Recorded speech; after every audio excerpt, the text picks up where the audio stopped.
This is not a time for pessimism. This is a time for optimism. Fear and doubt is not a good thought process, because this is a time for tremendous hope and joy and optimism and action. But to embrace the possibilities of tomorrow, we must reject the perennial prophets of doom and their predictions of the apocalypse. This is not a time for pessimism. This is a time for optimism. Fear and doubt is not a good thought process, because this is a time for tremendous hope and joy and optimism and action. But to embrace the possibilities of tomorrow, we must reject the perennial prophets of doom and their predictions of the apocalypse. That speech, I want you to get the one, I believe it's the 25th verse. You shall not go to all the cities and tell them. Con, the 10th That's chapter. 25th verse? Around there, somewhere around there. Okay, yeah. I mean, that's you can do a breakdown on Matthew 10. That's Fire. There's a lot of information. That's fine. Oh, Galatians. I did Galatians 1, Galatians. There's a lot of people are not really jumping to it because it's like basic Galatians. There's a lot of information in Galatians 1. There's a lot of information in Galatians 2. Yeah. Matthew 10 and 22. And ye shall be hated of all men for my name's sake. But he that endureth to the end, the same shall be saved. What verse you at? Matthew 10 and 22. Go ahead. 23. But when they persecute you in this city, flee ye into another. For verily I say unto you, you shall not have gone over the cities of Israel till the Son of Man be come. That's the one you wanted, right? That's exactly the one I wanted. Okay. Now read it again, please. Yeah. Matthew 10 and 23. But when they persecute you in this city, flee ye into another.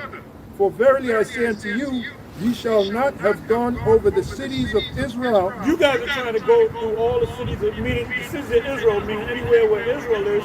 You can't do that. You're gonna need 1 million camps. Yep. Right? To be everywhere. First of all, you got the 50 states, and then you got the rest of the planet Earth. You're gonna need 1 million men. Yeah. Right? Yeah. So how are we able to reach the access that we put out on YouTube can reach billions of people if they click on the channel. And guess what? They all gonna click on the channel, man, because this thing is getting close. Right.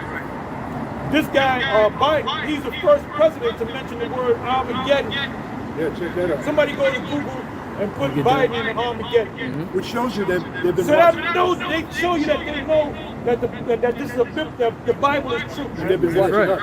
And they've been watching the prophets. That shows you right there. I got something real quick. Well, Trump called us the prophets of doom. And so did Bush Senior, the prophets of doom. And we are the prophets of doom. Absolutely. Hold that. And we're proud of it. Hold that. What does it say? Where's that in there? Is that in Ezekiel 3? What's the woes? I think it's the last couple of verses. Yeah, second chapter. Okay, second chapter. Go to that real quick.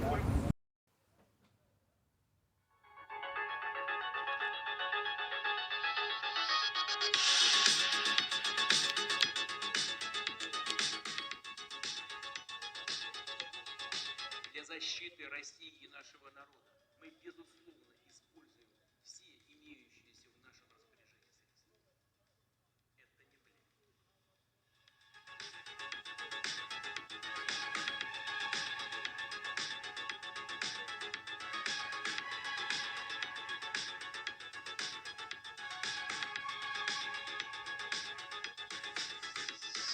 I call upon Chairman Khrushchev to halt and eliminate this clandestine, reckless, and provocative threat to world peace.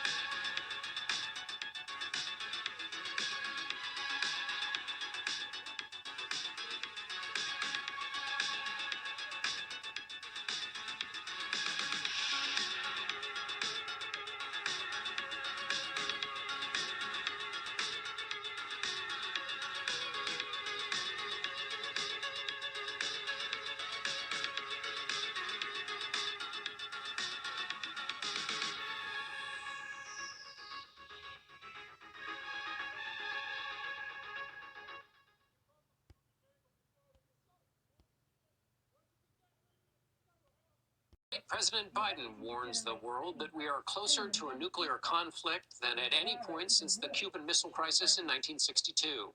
The White House advised there is no new information that Russia is planning an imminent nuclear attack on Ukraine, but the president's remarks demonstrate that the U.S. is taking Vladimir Putin's threats seriously, especially as events continue to turn against him in Ukraine. Russia's military continues to lose ground, and Russia is losing military-age men as they flee the country to avoid the draft. Putin has repeatedly reminded the West that nuclear weapons are one of his options in Ukraine. Major Garrett will start us off tonight from the White House. Good evening, Major.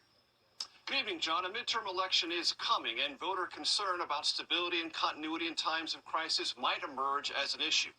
Even so, experts we talked to said the risk of Russia using a nuclear weapon in Ukraine is higher, in no small measure because senior Russian leaders have said they reserve the right to use their most dangerous weapons, and they're not bluffing. President Biden ignored questions on his way to a speech in Maryland this morning after warning in stark terms of possible nuclear annihilation.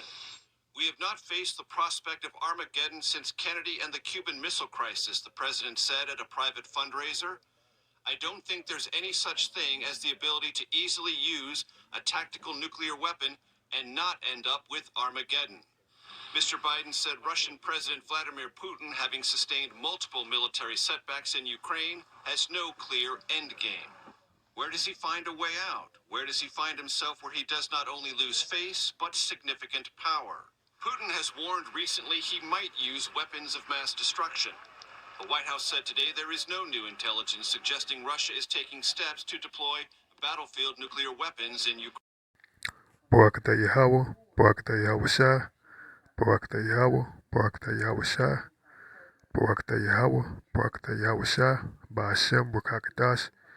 This is Aki Amadrilazil, back with another quick lesson. Also want to give double honors and a salute to the men I learned this truth from. Shalom, Barakathon. Yeah, it's a quick lesson about, the hypocrisy of the leaders of Babylon the Great, aka America, man. They criticize the men of the Lord, starting with the elders and apostles, the men that we, myself and other brothers learned this truth from, man. They mock them, call them, prophets of doom, these leaders. You got to read between the lines. The men of the Lord know that these leaders of Babylon the Great are taking shots at them. It's evident. They may label it something else, but they know they're talking to the men of the Lord, but they're hypocrites. Namely talking about this, doomsday. That's why they call the prophets, the men of the Lord, prophets of doom, which they are. I'm not a certified member of the men I learned this truth from, but nonetheless, I'm learning from these men, and I know the truth when I see it, hear it. That's why I was drawn by the spirit and power of Yahweh B'Shem Yahweh Shai. But you see the men in the clip earlier, and they admit that that's who they are, man. They are the prophets of doom, because this place, Babylon the Great, aka America, is prepared for what? Doom. But before that, I'm gonna go into this history moment of the origins of the doomsday clock. And it says right here, set every year by the bulletin of the atomic scientists. So we know, what atomic means. It deals with, atomic bombs, nuclear bombs, technology, things of that nature. It is intended to warn the public and inspire action. What that pretty much resembles, to warn the public, meaning the men of the Lord. That's what they've been doing. That's why they're on the highways and byways blowing the horn, warning Israel and the heathens of what? Their pending dangers, man. Read that again. It is intended to warn the public and inspire action. When it was created in 1947, the placement of the doomsday clock was based on the threat posed by nuclear weapons. Read that again. When it was created in 1947, the placement of the doomsday clock was based on the threat posed by nuclear weapons, which bulletin scientists consider to be the greatest danger to humanity. So that's what the men of the Lord been doing on the highways and byways, man. Been what? Warning, the house of Israel to what? Repent, because this place, Babylon the Great, aka America, is about to pass away. And I'm about to get a quick precept. Let's go to the book of Salakia, 2 Peter's chapter 3, and we're gonna go to the point right here, man.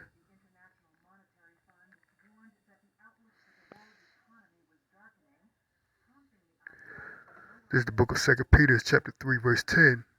But the day of the Lord, Yahweh Ba'ashem Yahweh Shai, will come as a thief in the night, in the which the heavens shall pass away with a great noise, and the elements shall melt with fervent heat. The earth also and the works that are therein shall be burnt up, man. That's what's going to happen to Babylon the Great, man. And that's what the men of the Lord, as the wicked of Edom, the leaders of Babylon the Great, aka America, coined them the prophets of doom, man.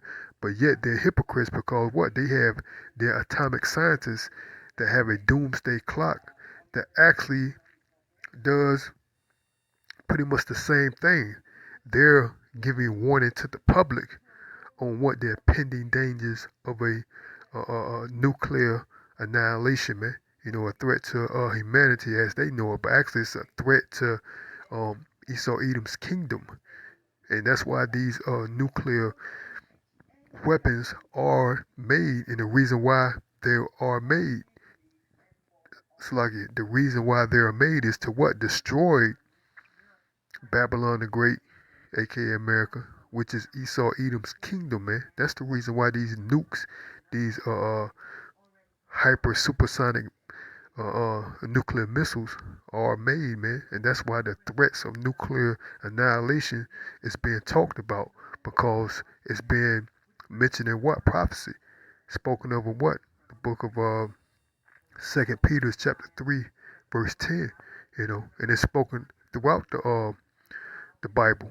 But this is a great prophecy that mentions this. And we'll repeat that again. This is the book of 2 Peter chapter 3, verse 10. But the day of the Lord, Yahweh Ba'ashem Yahweh Shai, will come as a thief in the night, in which the heavens shall pass away with a great noise, and the elements shall melt with fervent heat. The earth also and the works that the earth also and the works that are therein shall be burnt up. So that's what's going to happen to Babylon the Great. I'm going to read the New Living Translation on the right of it. But the day of the Lord will come as unexpected as a thief. Then the heavens will pass away with a terrible noise, and the very elements themselves will disappear in fire, and the earth and everything on it will be found to slacken. And the very elements themselves will disappear in fire, and the earth and everything on it will be found to deserve judgment. So that's what Yahweh Ba'ashem Yahweh Shai has prepared for Babylon the Great, aka America, man. Judgment for Esau Edom's kingdom. And I'm ending off there. Before I do, want to give all praises, honor, and glory to Yahweh Ba'ashem Yahweh Shai, Ba'ashem Rakakadash. Again, this year Akim, a driller Zil, Lord willing. I'll be back with another lesson. Also want to give double honors to the men that I learned this truth from. The men you saw in the video in the beginning. You know, I'm not a affiliate of their camp, but nonetheless, you know, that's who I was taught through the spirit and power of Yahweh Hashem Yahushua. The spirit and power of Yahweh by Hashem Yahushua, that these men are teaching the truth, man. And hope this was an edifying lesson. Till next time, Shalom, Barakatham, and a Baba Ball. Shalom.